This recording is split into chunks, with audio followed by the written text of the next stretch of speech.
Any business or service or product can benefit from influencer marketing. The only thing is you need to make sure the influencers align with what you're doing and that it doesn't just seem random. You're listening to the Small Business Mastermind, a podcast created to help small businesses juggle business, finance, health, and wellness. I'm your host, Morgan Berna. The Small Business Mastermind is brought to you by Olympia Benefits. If you're looking to reduce your healthcare costs, visit olympiabenefits.com.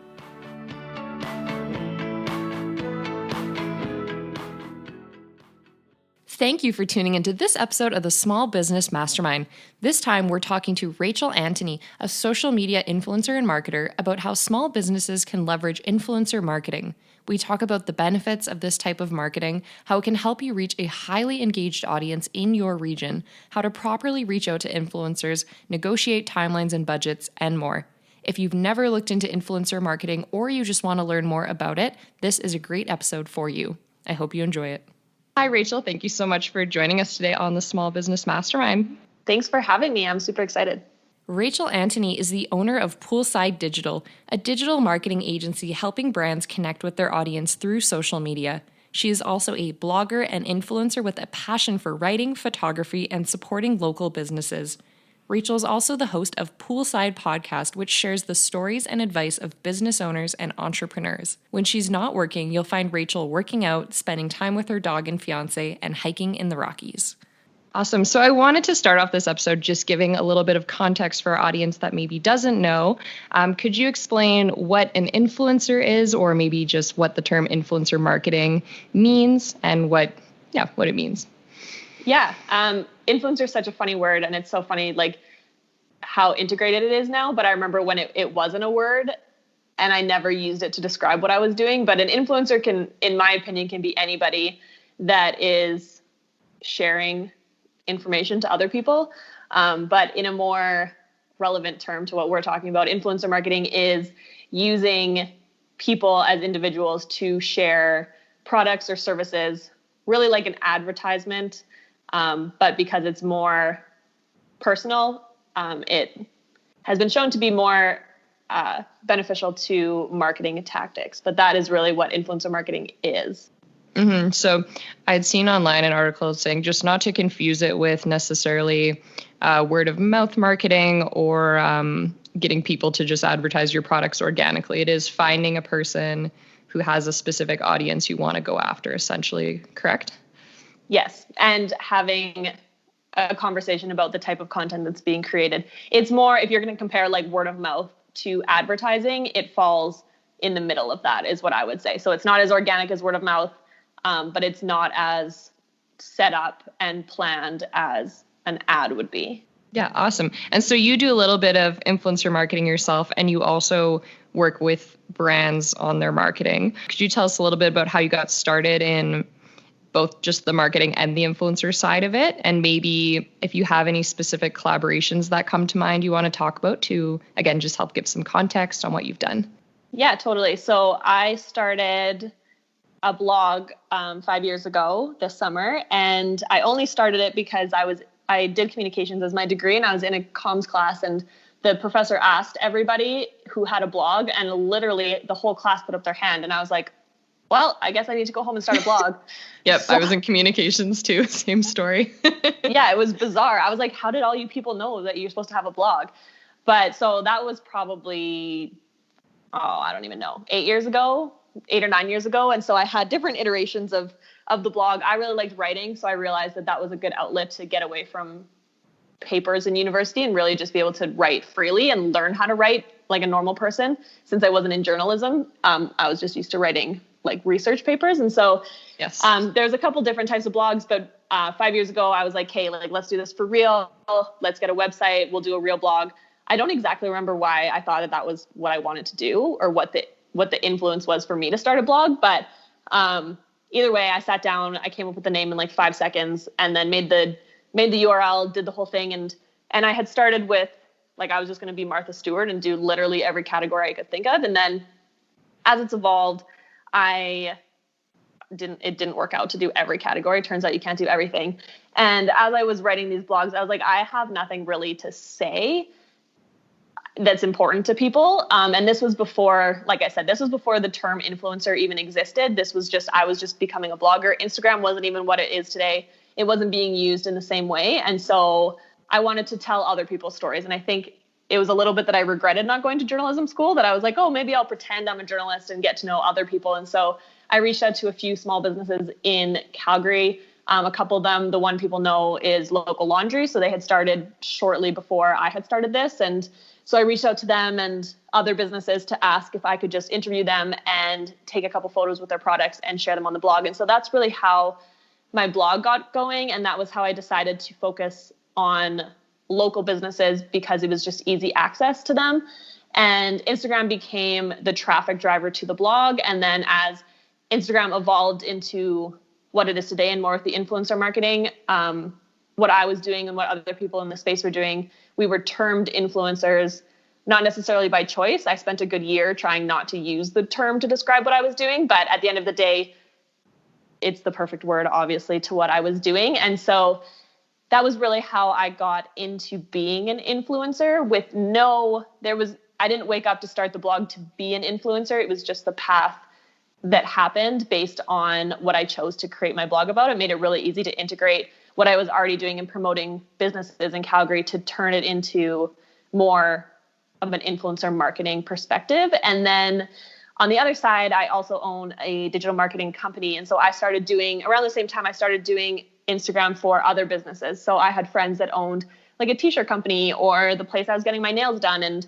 I had featured the salon on my blog as a business. And then we'd started chatting and I was like, oh, I can do your social media. Like, I'll post for you. This is fun. And same with my friends that had a t-shirt company. I was like, I can do it. Like, this is what I like to do. You don't have to pay me. It's all good. And so that was about the same time, probably 5 years ago, where I really started getting into that. And it was easy to do my own Instagram, but then also do other people's Instagrams and social media. So I spent a lot of time learning about it, learning the trends, and figuring out how to run it as a business, but also to run it as a person. And I mean, now as an influencer and personal branding, but again, those terms weren't something that we were talking about at the time.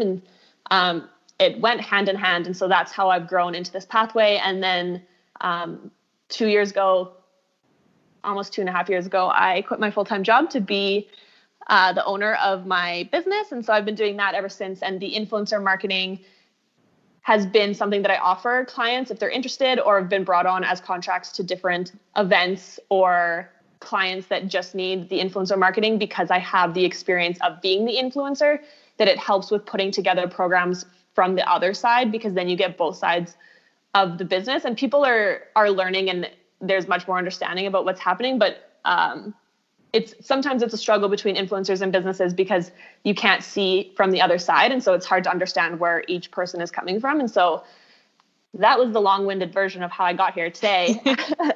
But some of the companies that I work with as an influencer, the biggest one, or the longest one, is Under Armour. So I'm an ambassador for Under Armour. And that happened 3 years ago. They reached out to me, and that was from just posting about fitness and lifestyle. And I think they were looking for cross Canada ambassadors. And so I was lucky enough to get in contact with them. And so that's been great. I know we're going to talk about it later down the road, but that one is not paid. I just get like a box of stuff every few months with all of their new like shoes or collections or whatever they're coming out. The other one that isn't paid that is also fairly big is NFL Canada. So I am an ambassador for them too, which... Yes, I saw you on the homepage of my TikTok. Yeah, that was really embarrassing, but... That was cool. But yeah, super cool. And so that's been a really fun partnership to not only involve my fiance in what I do, but also just give me something else to post about. So those are the ones that are just ongoing ambassadorships, which is a type of influencer marketing that you can set up. And then other companies that I've worked with that are that people would know is Tim Hortons, ATV Financial, South Centre Mall, Staples, Strongbow, lots of wine companies. There's been in 4 years or 3 or 4 years that I've been doing this, seriously, you can hit a lot of companies, but those are ones that I've worked with multiple times and with longer partnerships. So they are worth noting.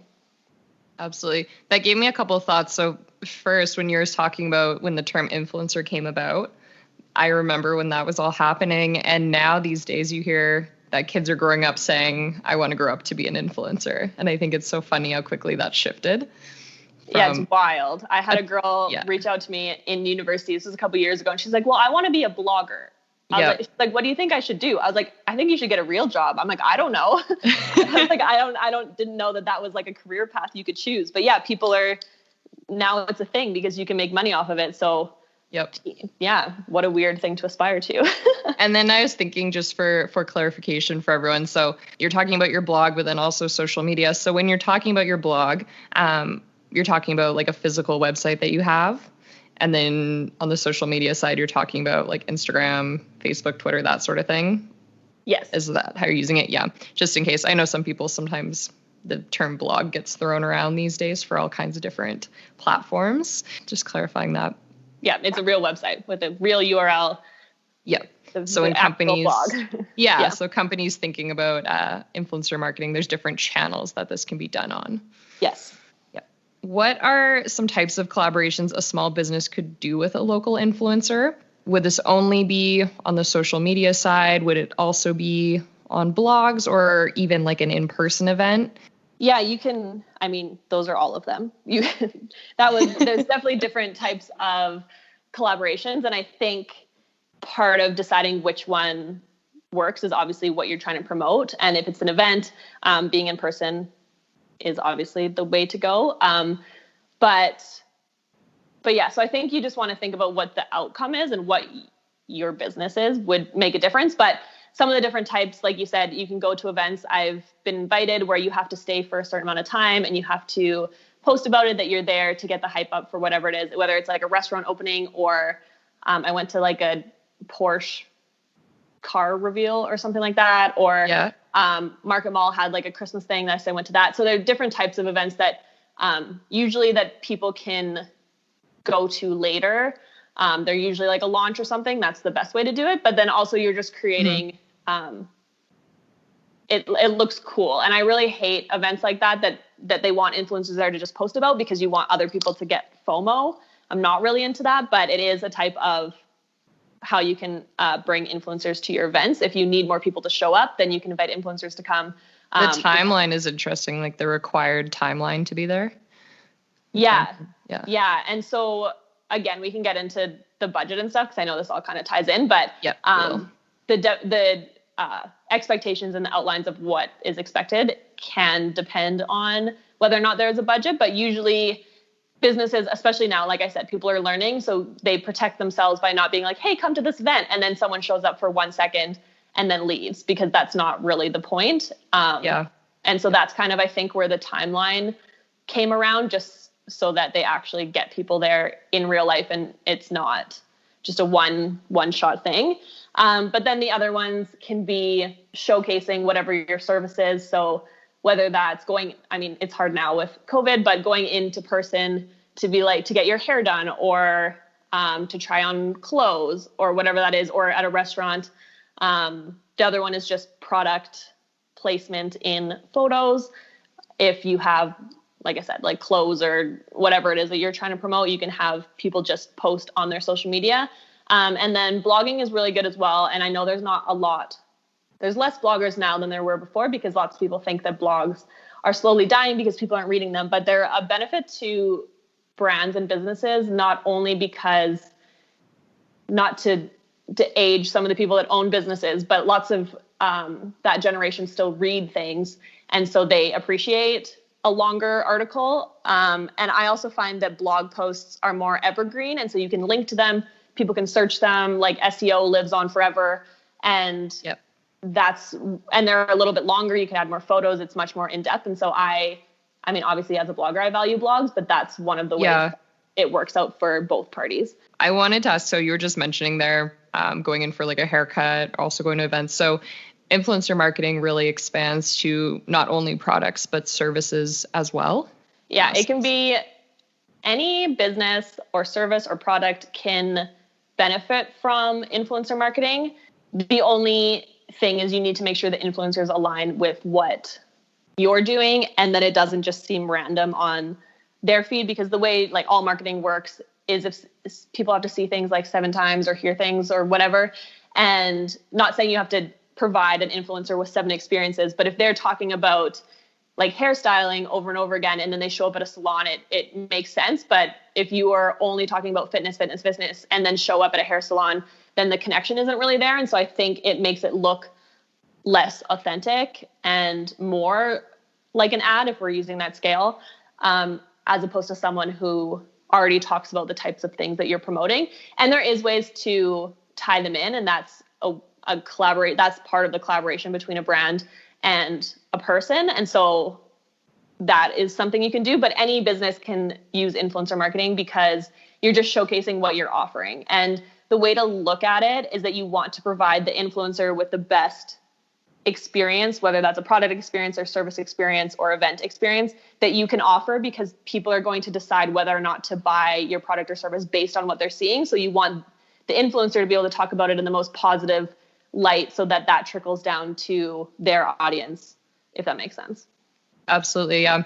It's pretty obvious these days when the match isn't organic or it isn't a product the influencer would ever use. And I see more and more people calling people out in the comments saying, hey, you mentioned this product. How come you've never shown it again? How come you've never used it again on your stories or on your posts? So on that note, how can a business find not only an influencer that lines up with their business, but maybe if they're like a local smaller business, how would they find someone that lines up and someone that's in their region?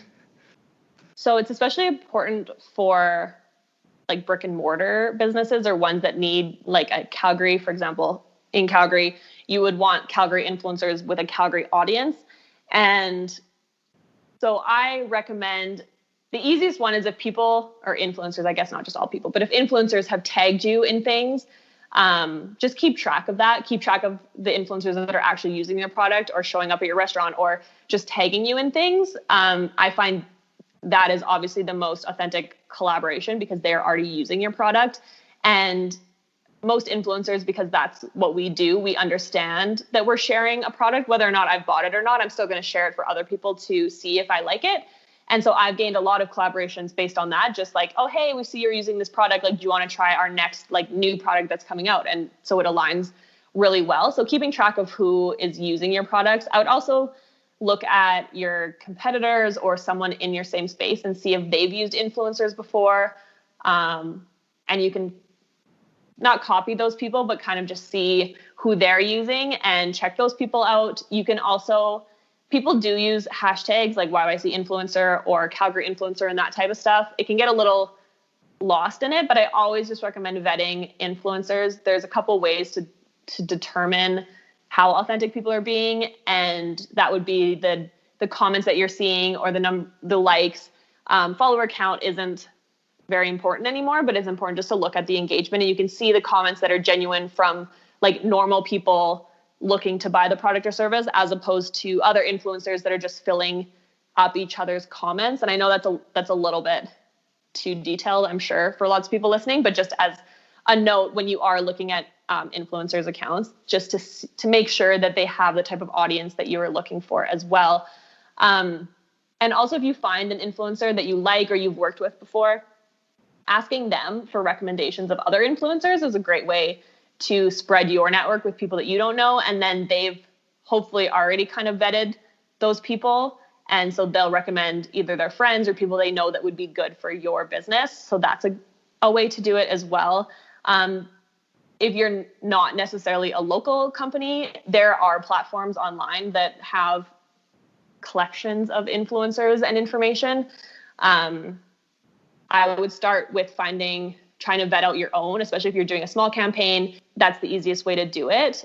I would also, like, if you find an influencer that you like, again, from either the geotag, like in Calgary or whatever city you're in, or the hashtags, or just other small businesses that have used them, then you can see who they're following and who they're interacting with. And they most likely are following all the other influencers in the city. So just going through their follower list or seeing who's interacting with their posts, you can kind of find a couple more that way as well. Yeah, on the note you made about follower counts, I moved to Calgary about 2 years ago, and I was looking for some local influencers to not only see what people were up to in the city, but I wanted to find, what's the network? what are the products people engage with here? What are the cool local businesses I should be checking out and all that? And I found when I Googled online and was looking up, just like Calgary influencers, it was doing it by follower counts. And a lot of those people were not, you could tell they'd either purchased the followers or their audience wasn't local. So it was a lot of just sort of random, maybe like meme content and stuff. And then once I actually I found your account, and then I looked sort of through your list of followers and who you're following to find some of, I think, your friends and just other people. And then it started to open up and make a little more sense. But the follower count can be tricky. So just keep an eye out for that. Yeah, exactly. And then to just talk about the type of influencer. So once you found like there are lots, it's easy to find them all, but then deciding who really works for your business or brand, the easy way is just to look at their account, because you can tell pretty quickly if you align with what they're posting about, or let's say like if they're a mom or not a mom, like you can kind of figure that out. Maybe you have a more family friendly thing you're trying to promote. Well, you obviously need someone with kids to promote that. Just keeping that in mind, which is common sense, but I feel like a lot of people just reach out without even looking at your account. So it's important. Yep. It also makes you look more legit and actually interested if you've spent at least 5 minutes looking at the account, instead of just like copying, pasting a message to every influencer that you've found. And so, so I would just keep track. I always recommend people just to, if you have the time, if you have like a week, is to just keep track of what these people are posting. Like what are they posting on stories? Where are they going? What do they do during the day? And you can kind of just get to know people in kind of a creepy way, which is obviously what social media is for. But when you're so focused on people, it can feel like you're stalking them, but that you get to know the type of people that they are. So on that note then, so say we've now found someone we want to reach out to, they're aligning with us. What's the best way for a brand to reach out, so that not only it sounds like a real opportunity for the influencer, because I imagine it can sound kind of spammy sometimes, and maybe just to make sure that, it's going to be a great fit? I think it's probably subjective to an influencer, but personally, I don't need it to be super formal. I don't need an email that's like, to whom it may concern, we have this great opportunity. Like that sounds like spam to me. I would much rather a more personable message, but DMs, I think a lot of brands don't feel comfortable DMing influencers because that seems really unprofessional, but that's where we live. Like I will check my DMs way more often than I check my emails. So if you want to connect with somebody that it has also shown you've looked at their account and you found their account, DMing them is totally fine. Usually brands, or if I reach out to influencers through my client accounts, usually I'll ask for an email to then move it off Instagram into a more professional space. So, hey, we have this new product, or we want you to come to our restaurant opening, or whatever it is that you're offering. We would love to have you. Do you have an email to send you more details if you're interested, kind of thing. And so then the influencer has the opportunity to look at your Instagram account, because every influencer, before you even work with anybody, you're looking at their Instagram account. So it's easier if it's just coming through a DM, because then you have a direct access to whatever account or brand that it is. And then if you're interested, then you can make that decision like, hey, like, no, I'm not interested. And then there's no email, or you can be like, yeah, here's my email. And then it moves to the email. So it's kind of filtering out your email before your inbox gets bombarded with all of these collaboration requests.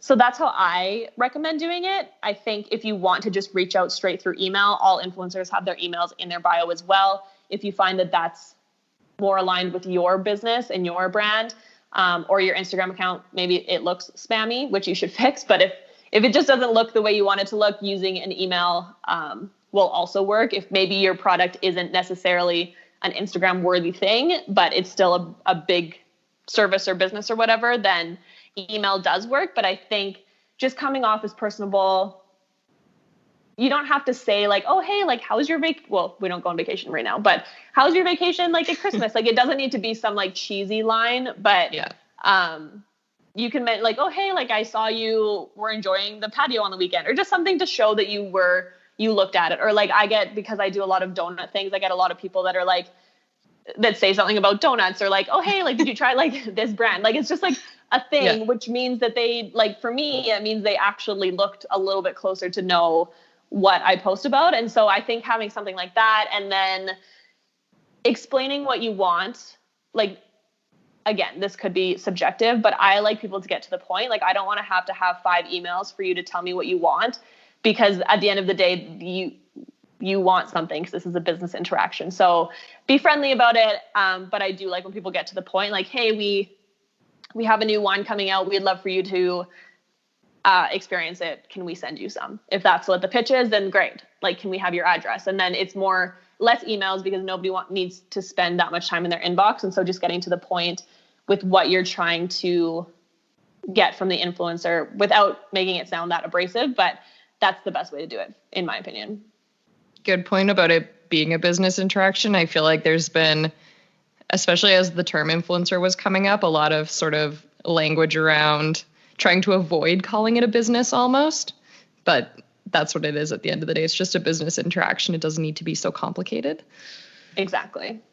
So once a business has reached out, how do expectations for a collaboration get set? So they're reaching out. Maybe they don't know exactly what they want to do with the influencer, but they know they want to work together. Who at that point starts to set expectations? I guess, what are the next steps? So I think this can go lots of different ways. And again, it depends on what your end result is with the influencer marketing, which, just as a side note, I think people need to establish that before they reach out to influencers, so that you know what you're trying to get before, because it shouldn't be like, yes, you can collaborate with an influencer for the creative part or like how to do it. But you shouldn't be collaborating with the influencer about like what you even want to achieve, because that's not the influencer's job. And it makes it all just really confusing if you're not set in what you're trying to achieve with it. And so it depends. So if you are a small business, we'll go with the example of a small business. Again, kind of just explain what it is that you're looking for. And then it's best for you to set what you're looking for as an expectation and then go from there, because the influencer can then determine how that falls in with what they think it's worth. Instead of the brand asking the influencer what they think, it's best just to be like, this is what we were thinking. How do you feel about it? And then depending on what the influencer thinks, then you can negotiate from there. So if you're the small business, you're like, hey, we have, what's an example? We have a new t-shirt coming out. We would love to send you one. Would you be interested in posting a post and a couple stories to shout us out? So that's the email. And then the influencer can decide, is it worth just the t-shirt? Do I want to do a post in my feed? Is this going to go with my feed? How many stories is too many stories? Do I need to charge? So there's like, both sides can have their expectations, but I think it's best for the brand to just start it off, because it just, like I said, it just speeds up the process, less emails. This is what you're looking for. And then again, before you send that, decide what you're willing to negotiate. So if you need someone to post on their feed, then you have to be willing to negotiate that, because sometimes, like, I have a lot of ones, especially if it's a small business or there's no budget, where sometimes I'm like, that's not going to work on my feed. Sorry. And so then it's a negotiation for whether you're willing to let that go and just do stories, or if that's something really important to you, and then you have to find a different influencer or offer a budget. Yeah. And on the topic of budgeting, how can that be set? Would you again suggest a company comes with something in mind? Is there a way for companies to see what an influencer might be charging? So I don't know if there's often a ton of visibility there. Yeah. So again, it can all be done very many different ways, but either you can say what your budget is and be like, hey, I have $200 for this. What can you do for me? Kind of thing. Or I have $200. Can I get a post and some stories? And that's where you are. And then the influencer can come back and tell you if that works for their rate or not, since you don't know where you're hitting in their rate. You can also ask for a media kit. So influencers have media kits, just like any press kit with businesses, that show their followers and their engagement, past collaborations they've had usually, and then rates. So some of them include rates, some of them don't, but you can ask for that. And some of them will have their rates on their media kit. So then you can know how much they're going to charge. That can also be a question, just to go back. for the initial email, if you're like, here, this is what I was thinking, do you mind sending your media kit over so I can just look at it or whatever. Yeah. Most influencers will send a media kit because there's no obligation. It's just like, yeah, here's my information. Let me know if you want to work together. Or you can outline what you're looking for. This is a little tricky with small businesses because you probably don't have an unlimited budget. However, you can be like, this is what I'm looking for. Can you let me know what your rate would be for this, outlined below? So then that gives the influencer the chance to let you know what they would normally charge for that. And then if it comes in with whatever you're expecting, then great. And if not, you can be like, oh, hey, like our budget's not that big. Would you mind either reducing posts or changing things up or working with the budget that we have, which is $200? So I think there's definitely different ways to come at it. The other thing is, which I think is obvious, but just to say it, the more that you're expecting from an influencer, the higher the budget is going to be. Mostly because it's more work, but also if you're looking for specific creativity or you're looking for exclusivity, you are limiting them from either their creative freedom or you're limiting them from working with other brands and making business or making money with other businesses. And so that's just something to keep in mind. Brands, I mean, as a business owner, everyone thinks that their business is the best business and why would anyone else want to use something else? But for every email that you've sent, an influencer has got 25 other ones that are probably the same business. So I think just keeping an open mind and being flexible with the influencer and in hopes that the influencer is doing the same for you. So it is a two-way street. I'm sure there's lots of influencers that aren't great to work with. And I'm sure and I've worked with lots of brands that haven't been ideal, but I think if everyone comes out and is transparent and has open communication about what everyone is looking for, then I think the relationship and the collaboration would work out. Mm-hmm. And would like expectations around results typically be in a media kit as well? Like how many likes you typically get or that sort of thing? Yes. So I don't know if like likes specifically, but like your followers and your engagement rate, which engagement rate is the number of likes and comments and shares compared to how many followers you have. So that's an important metric to look at. You can also ask, so I've had brands and PR companies ask for screenshots of my like last post that usually that's related to their business. So if it's like a restaurant post, like, hey, can you send me this screenshot of your analytics from your last restaurant post or of demographics? So if you want to make sure that they're in Calgary or in Canada, you can ask them for screenshots of their analytics since obviously nobody can see them except for the influencer. So that is something that you don't have to feel weird about asking. It's a normal thing. Mm-hmm. And usually that would be on a media kit, but say they don't have that information or they don't have a media kit, then asking for screenshots is also acceptable. Okay, great. I was going to ask you how far in advance of a promotion a company should reach out, but I imagine this is something, again, that depends. But maybe adding into that, how long would it typically take you to create like a post on your Instagram feed for a business? So I think on average, people usually, especially if something's being like mailed to you, usually it's you have 2 weeks after receiving the product to create your post. I think that is a reasonable amount of time.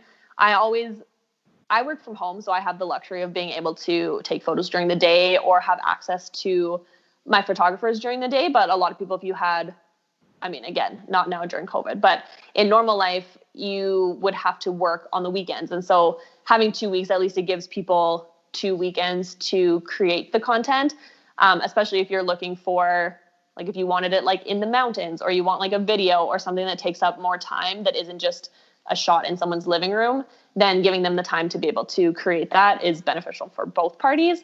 And it also depends on if you want to see the photo before they post it or if you want to see the content. So this is something, again, that is subjective. If you have a budget and you're paying for this post, I highly recommend people have an approval timeline so that you can make sure that what they're posting lines up with what you were thinking, and also that the caption says the proper key messages or whatever it is that you're trying to promote. So just so that you're not surprised when they post, you're like, oh, that's not what I was thinking. And it's your responsibility to take that and make sure that they are capturing what you wanted to, even if you've talked about it and they're like, yeah, this is the idea that I'm going to do. I think just having that expectation that there's going to be approval, at least so you know what's going to be posted.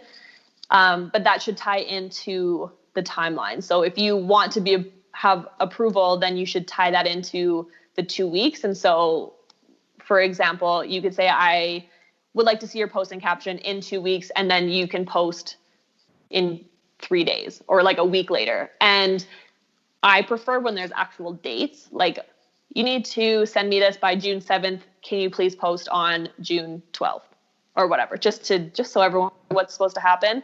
But yeah, so I think it can be shorter. Like, I've definitely had campaigns that are shorter depending on what it is, but giving people a heads up is just a respectful thing to do, I think, with timeline. And then you don't have to worry about last minute content being sent to you. Mm-hmm. You'd mentioned a little bit ago that you'll get some things that you just say aren't a good fit for your brand and your feed. What's the typical process like here for creative direction? So does a company typically reach out and say, like, this is the caption we want, this is the photo we want, or is it the ball's a little more in your court and you say, this is how I would use the product, so I'm going to post that? Yeah, I mean, as an influencer, I obviously prefer more creative direction. And so I can choose what I want to do with it without somebody telling me, since I know the type of photos that I would pick and how I would use this product. That goes back to the brand actually looking at your feed, because I've worked with lots of brands where this wasn't communicated, and I've had some issues with having to reshoot some stuff more on what they were looking for. But if you're hiring an influencer, specifically them, then you must like the type of content that they're creating. And so you should allow them to create the content how they would do it, is my personal opinion. However, I do understand that brands also have a brand that you have to follow. And so lots of times, again, with budget, this is a lot easier because you can ask for more if you're paying them. But either way, whether it's paid or not, if you send with your proposal or contract or whatever, if you send a creative brief, it helps a lot. So at least an influencer can understand where you're coming from. So this can include the key messages you want included. I've never had a brand give me a caption to post.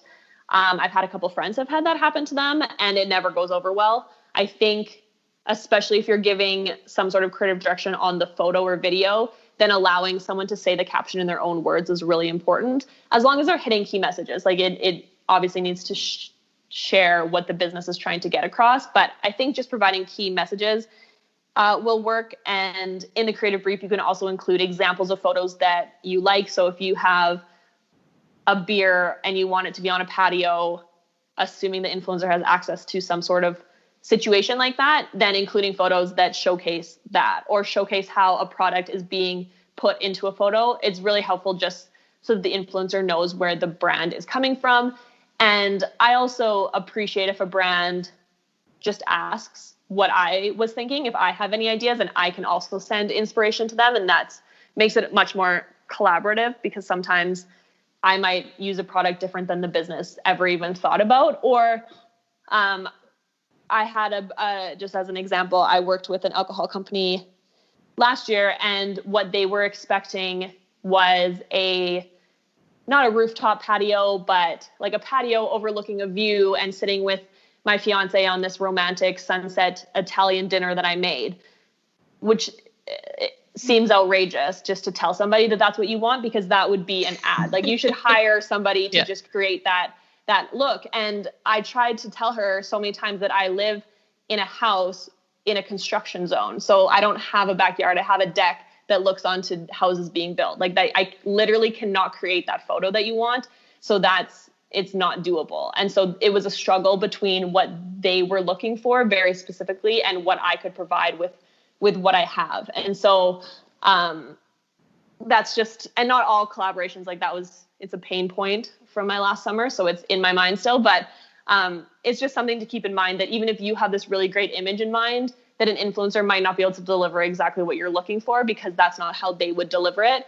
And that's just something you have to keep in mind, because like I said, then if you really want a specific photo, then you should just hire models and set up the set for it, because you really want the influencer to showcase how they would use it, because that's what their followers are looking for, is their real life examples. But most of the time, sorry, that was really drawn out too from your question, but no, that gave me some good ideas for sure.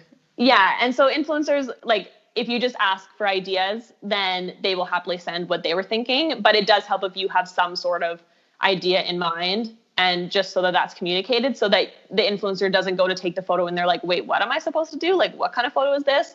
Because you want both parties to be happy. And so just having a little idea from both sides keeps everybody on the same page. And a key point I think I just got out of what you were saying there was, remember that you're advertising now to the influencer's audience. It's a new audience. So if you were looking to just do like a tailored ad and the normal caption that would go to your audience, you should just post that on your own channel, but give the influencer credit that they know their audience. They know the kind of content that they'll engage with, I think is kind of what I was getting from you. Yeah, exactly. And that's included in the caption with their own voice, because you can tell when someone has written their caption themselves, and then it becomes irrelevant, because then nobody's interested in even looking at what the influencer is promoting, because it already is too much like an ad. Mm-hmm. Yeah. And it can be very obvious because those people are following that influencer usually with quite a bit of dedication, and they know their voice. And if suddenly they're typing in this complete other way, it's pretty obvious. Exactly. Awesome. So if a company sends an influencer free items, is it expected that they'll review or post about these items? Or is that more of just, there's an understanding there that it's, here's something, if you'd like, you can post about it? Again, from the influencer side, just being sent something, and if you want to post about it, is the way that I like to receive those things, because then there's no pressure. But from a business side, obviously you would prefer if they posted about it. I think the best free things that I've received are the ones that stand out when you get them, and that you want to share. So for example, I shared this on my stories, I think it was like 6 months ago. I had they were like chips, but it wasn't chips. It was some sort of like healthy version of a chip. Company from Montreal reached out and they're like, hey, we have these new flavors coming out. Can we send them to you? We just want to know what you think. So we just want you to try these flavors. Just let us know. No obligation, nothing. Just like, we just want to send them to you. And I'm like, okay, cool. Sure. Here's my address. So they send them, and it comes in this box that has 3 bags of all of their new flavors, but it also was like a self-care kit. So there was like a to-go tumbler and a candle and like this notebook and pen and this whole like experience of their product, as opposed to just sending. Yeah. And they don't have to do it. Like, I understand that takes budget and money to send that. Mm-hmm. However, it stood out amongst the other free things that I received within that week. And then I posted about it, because like, cool, thanks. Like, look how thoughtful this company is. And then I try the chips and send them whatever I thought, but it wasn't really about the product. It's more about the experience of the product. And that's what makes it stand out, even though there was no budget, there was no obligation, and there was no anything about it. They were just creating an experience for me so that I would think of their brand in a positive light. And obviously as a business, in hopes that I would share that experience with other people, which I did. I mean, I shared it on my stories because I thought it was just something different that brands aren't really doing. I do understand that businesses, like I said, want to have their products posted about. So if that's not something that you can afford or you want to put together, because it's labor intensive to get all that stuff together, I think you can reach out to influencers and send them a product. And I think, again, it just goes back to expectations, that you can ask for them to post like, sorry, we don't have a budget, but we would love if you shared this on your social media. And I think then that just comes down to the influencer and how they feel about the product, how they feel it would fit on their feed. Because I've got lots of free things that I've posted about because it fits with either it's local, like I, as a local influencer and a local blogger, I most of the time will post local products for free as long as it fits in with my brand, because I don't expect payment from the people in my city, because that's the whole point of my blog, was to support small businesses in Calgary. However, I just think the expectation can't be there because, like we said at the beginning, this is a business transaction. So if I was to just post everything for free, then I'm not making any money. And as much as I love free food or free shirts or free skincare, they don't pay the bills. And so I think it's just an understanding and transparency between the brand and the influencer. And you can't expect someone to post something for free on the platform that they've built and the audience that they've worked hard to build that loyalty without a budget because they are a business. But it's like, it doesn't hurt asking, especially if you just do it over DMs or just be nice about it. Like, you just want to share this with them. If they like it, they can post about it, kind of thing. I think that's the best way to go about it, because you don't want to create tension or come off as pushy, especially if it's free, because the whole point of the influencer platform is that they're sharing their thoughts. And if you come off as selfish like that, then what's stopping them from sharing their bad experience as well? Yeah, exactly. Not to put you on the spot, but I wanted to see if you had an example of a favorite collab either you've gotten to do or maybe one of your friends with like a local brand. So my favorite collaborations, especially within the last couple of years, have been ones that are experiences. And again, I understand that this is hard sometimes for brands to pull off. But I would much rather have a cool experience than post a photo and be paid for it, which I know kind of contradicts what I just said. But just from a collaboration perspective, experiences are way more fun and they allow for more of an experience of the brand. So one of my favorite ones was, and they're not in Calgary, but this guy in Nova Scotia owns an apparel company, an outdoor apparel company, and he wanted to spread into Western Canada. And so he gathered, I think there was 8 of us. There was 8 influencers. Half of them were photographer influencers, and the other half of us were just influencers with a camera. And he came out here and he brought us all to Canmore, and we stayed at the base camp hotel in Canmore. And it was a 3-day like mountain excursion thing where all we were really doing was taking photos of his clothes, which he brought. We got a ton of it. They set up little like bags in the rooms, and we really got to, like, I'm still friends with all the people that I went on that little retreat with, even though I was terrified before I went because I didn't know anybody. But it was a cool experience to get to know like the owner of the company, because he was there. He stayed with us the whole time, and we're doing what we love, because the girl who put together the influencer list obviously looked at who each of us were and that we spend time in the mountains, we take photos. So being able to do that hosted by a brand was really cool. And I think it allowed just to experience the brand, get to know him. You make a connection with these people and with the brand. And that was really fun. Even now, like, I still support him every time he comes out. He does a little meetup, so we do that, and I buy his product and I share it. And I think none of that would have happened if I didn't get that experience. So that was really cool, and a really cool collaboration from a local small business. And he did say, like, he was like, this cost money for me to do it. But at the end of the day, he gets brand ambassadors from just the connection, and also a whole 3 days worth of content that he can post. So that was cool. What other cool ones have I done? That sounds so fun. Yeah, it was super fun. Experiences are great. And some brands, it's becoming more of a thing, I think, again, just to stand out. And it provides influencers with just a different thing to post about. And so I think brands are really benefiting from that if they can do it. And I'm sure there's some influencers that would rather be paid, and I need payment as well for certain things. But if you can get some collaborations that are more of an experience, I think it makes up for the other ones that are more set up as photo shoots or just product shots. But I'm trying to think about another cool collaboration. I mean, Under Armour has always been a cool collaboration that's also not local, but is doable from businesses that don't have budgets. Just to provide an influencer, you kind of become an ambassador and provide an influencer with your latest products or services without expecting anything in return, and more just build that loyalty with long-term partnership as opposed to a one-off. Because I think, just thinking about all the collaborations that I've done, the ones that I do enjoy more are the ones that I've built more of a relationship with the brand.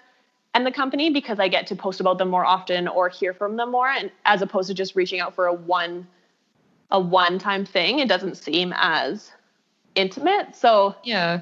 Well, and the point is for you to show that you like the products. So, I mean, if you're getting to use them on an ongoing basis, that makes a lot more sense. Yeah, totally. And I literally can't think of anything off the top of my head for another example. That's awesome. So those were all the questions I had for you. Was there anything we missed here that you wanted to touch on? I think people just need to, or business owners, just understand influencer marketing and understand influencers. And like I said at the beginning, really understand why they're using influencer marketing. I think any business or service or product can use influencer marketing, but doesn't necessarily mean they should be doing it. If you're just using influencers for the sake of using influencers without a business ROI in mind, then I don't think that it's the right time for businesses. And I think people get caught up in being like, oh, I need to use influencer marketing because everybody's using influencer marketing. And if you don't put together a campaign properly or think about the strategy behind it, then I think it's just a waste of time for everybody, really. Like the example of the chip company, like they obviously thought about that and put together a lot of effort to make it a successful campaign, even if they didn't have the budget to pay the influencers, as opposed to just throwing something quickly together in hopes that it works out. And then I also think, like I said, again, but just to reiterate, that having open communication and transparency is key with influencers. And I think building that relationship will also allow the influencer to feel comfortable about being transparent from their end. And usually, and no guarantees, don't come back to me, don't quote me on this, but usually if you're nice to influencers and provide that type of relationship, then they're more willing to do more for you than you initially asked. So there'll be a lot of time where I really like the person on the other end of the email and they're really helpful and they want to provide the best experience that they can with what they have. And then I will usually post more than I had initially said, just because I want to do something good for them, or I want to spread word of their brand because I really like the business influencer, like everyone's, or business owner. And I think everyone is here just to support each other, especially if you're local and small. I think most influencers understand that because we're all technically like small businesses and we want the support. And so I think just reaching out and creating that relationship goes a long ways, especially for like with the apparel company. Even though that was a one-time experience, it's been 2 years since that happened. And I still buy their clothing and I still talk about them. And so just creating that relationship and positive experience can last much longer than any Instagram post would. Absolutely. These have been some really, really great points. Thank you, Rachel. I want to encourage everyone listening too to check out your podcast if they want some more information on this, because you have quite a few episodes about influencer marketing from both the business side and for people interested in being influencers themselves. I'm going to have all your info linked. Could you just shout out where people can find you? Yeah. So my Instagram, which is where I mostly live, is at Almost Famous with 2 Fs. And feel free to DM me if you have any questions about any of this. I am happy to answer them. That's my main Instagram. My podcast is called Poolside Podcast. If you search it on all podcast platforms, my business is poolsidedigital.ca if you're interested in just seeing what I do. And yeah, I think that's really it. Oh, and my blog is franklyray.com, since we did talk about that. franklyray? Yes, .com. Okay. I'll make sure to have that all linked in the description. I could just ask you questions all day, Rachel. Rachel, being an interviewer herself, I feel like we could just bounce back and forth. Totally. Well, thank you so much. I really appreciate you coming on today. Yeah, thanks so much for having me. Thank you for tuning into this episode of the Small Business Mastermind, brought to you by Olympia Benefits. And an extra special thank you to Rachel for sharing all her wonderful tips and advice. If you'd like to subscribe to the podcast, visit olympiabenefits.com/podcast. You can also find us on Instagram for behind-the-scenes videos and key takeaways from each episode by searching for the Small Business Mastermind. I hope you enjoyed this episode and got some great ideas from it. All right, that's all I've got for you today. I'll talk to you again very soon.